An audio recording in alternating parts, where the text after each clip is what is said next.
and Stanley, tell me a little bit about your approach and your style in creating paintings and illustrations. So Stanley and I were at the School of Visual Arts, and I was in the fine art department and Stanley was in illustration.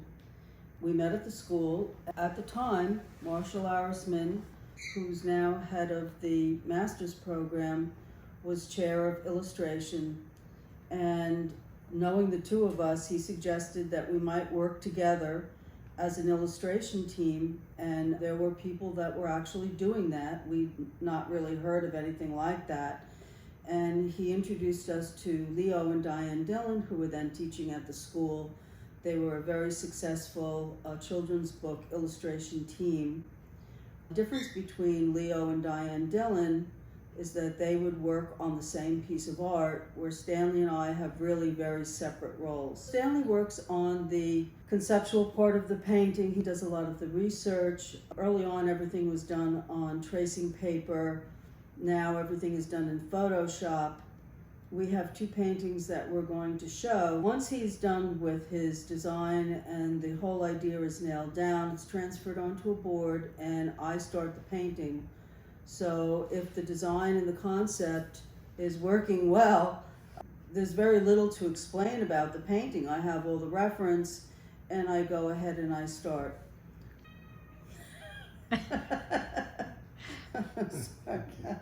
I'm a New York City boy, being obviously interested in art.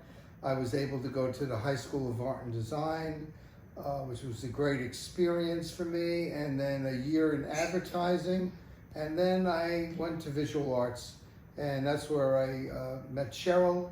At the time, we were, both of us, very heavily influenced by the Pre-Raphaelite movement, the symbolist painters of the day. Of course, we started with the Maxfield Parrish, who we discovered obviously had a great influence on us, and who was influenced himself by the Pre-Raphaelites. And we began to develop a portfolio. Now we've kind of achieved this point in our career where we suggest an idea, I take it from there and I start to develop it. I show it to Cheryl as I go along, and she says, approves it, this looks good, this looks great, move this, I don't like that. And we come up to a finalized version, and then Cheryl begins to paint it, which prior to that, I do lay it out on a board. So she paints in oils. Early August by an online gallery based in London, and they had a show coming up for the fall season, and they had seen my work on Instagram, and they asked me if I would be interested in contributing a painting or two. I could contribute two paintings to their show in September. So I really only had a month to do the two paintings. I was informed that they liked things on the dark side. I'm not necessarily on a dark side person. However, I never like to turn down an opportunity. And so Stanley and I started to discuss it and tried to track down an image that we thought I could do and send in to meet their deadline. I decided to do a 17th century ghost story from my imagination. And I took the little boy in a original old 17th century painting, separated him from another figure who could have been his father, and I decided I wanted him to be led into the woods by the skeleton. And the skeleton would have a bird on his hand, and we'd be taking him into the woods. He would have a little cart with him with strawberries or berries that he collected, a little rake, kind of a very pastoral scene, but yet it would transcend into a much more ominous painting on the left. This was the original painting I separated the little boy from. You can see it has pretty much everything I used on the right side of the painting that I kept. The only thing I did want to change was what was in that wagon. Some of the trees I found in a 18th century painting that I thought were very interesting with lighting, and I thought that would work pretty well on the left side of the painting. These are little birds that I added to the little cart that the boy had, And again, I thought of giving it a little more of a cheerful mood to it. I didn't want it to be too depressing or macabre. There's raspberries and strawberries in the little garden cart with the bird. Then I came across this fabulous skeleton painting, and I said, there's my skeleton. This is the guy that's going to lead the little boy into the other world, I guess. And so I separated him, and I started to play around with different angles of the skull. I made sure that Cheryl had enough reference for the torso, for the feet, for the hands that are going to be holding the little boy's hand. Then I imposed the hand with the photograph of a little child's hand. I did this again with another reference shot. Then I looked for the bird that was going to be perched on the skeleton's hand. Again, I didn't want to do something too macabre by adding a bird of prey, especially a raven or crow. So I decided to use a much more colorful bird. And as you can see, they're perched, and I turn the skull's head so it has a kind of interesting gaze with the bird, and at the same time the little boy is gazing at the bird. It's a little more of a close-up of that reference. And the little boy, now you could see holding the skeleton's hand. You can see a little rake in his hand.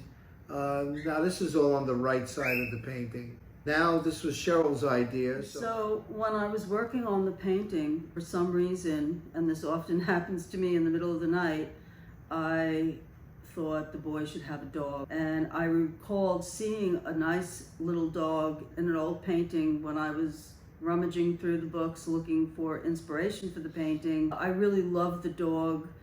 I think it gives a... Also, I want to say, as a painter, I get very involved in the use of color and glazes.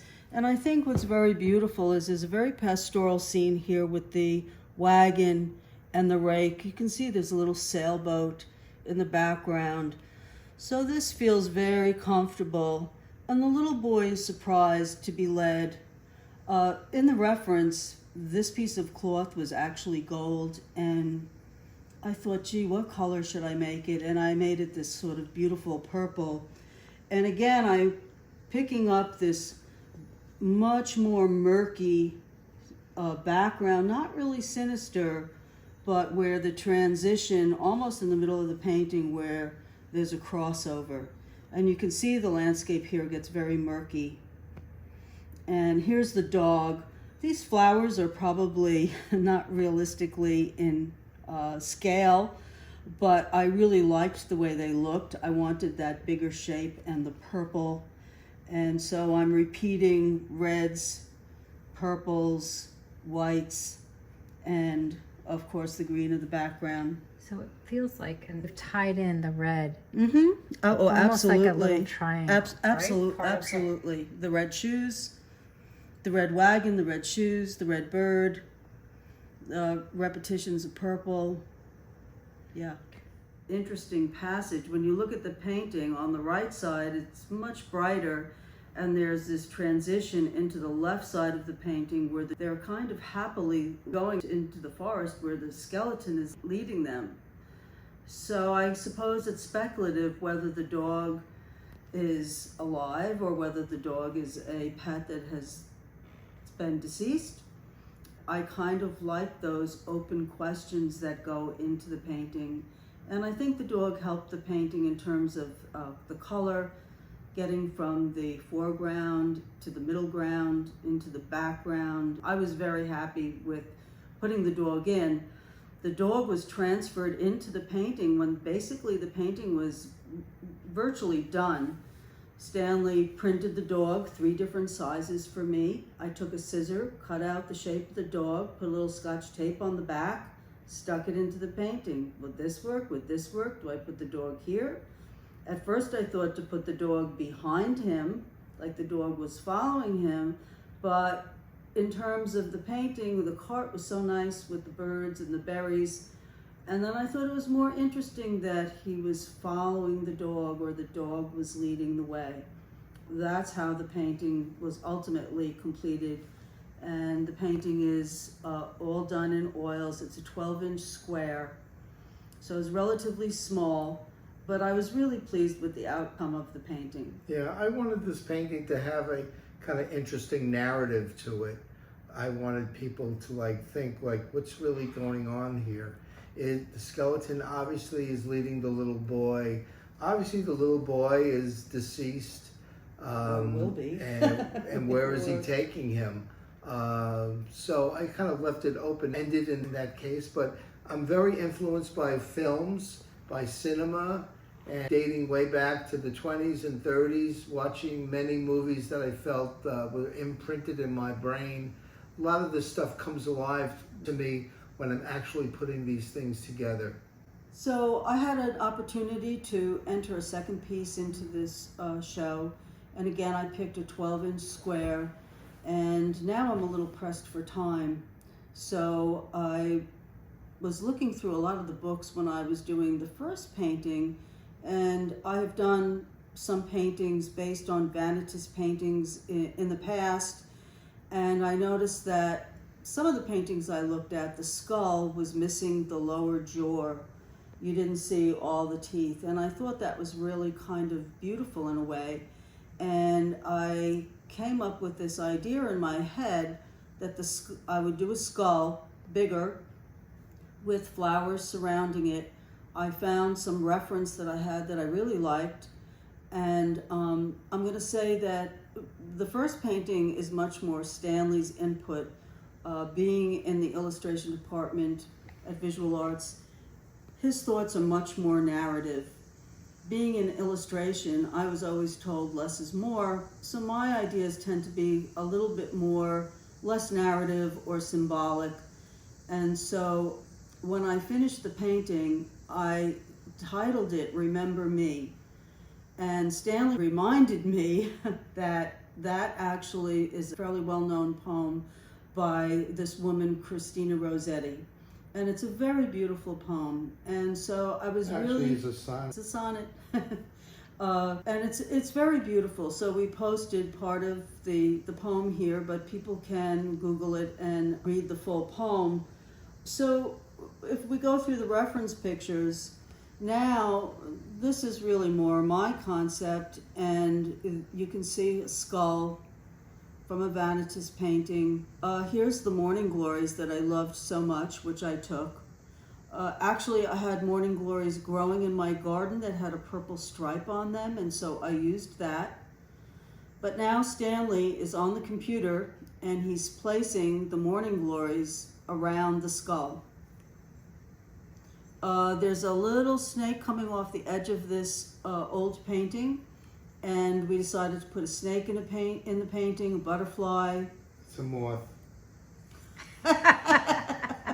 Excuse me.